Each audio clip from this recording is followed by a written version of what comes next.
Hello mga kaanis! Alam niyo ba na ang balat ng sibuyas ay may benepisyo para sa ating balat at kalusugan kapag ito ay inilapat?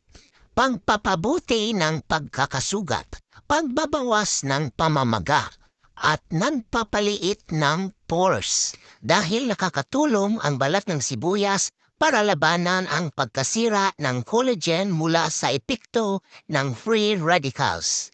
Ang balat ng sibuyas ay mayaman din sa mga antioxidants na maaring makatulong sa pag-iwas sa oxidative stress at chronic inflammation.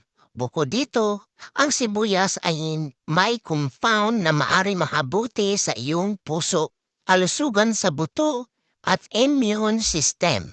Paano ito gawin? Putol-putulin lang na maliliit ang tuyong balat ng sibuyas. Kumuha ka ng isang itlog. Ihiwalay mo ang puti. Yung egg white ay yun ang ipahid mo sa mukha para dumikit ang balat ng sibuyas. Hayaan lang natin hanggang sa matuyo. At pagkatapos ay banlawan natin ng maligamgam na tubig lamang. Tiis ganda, di ba?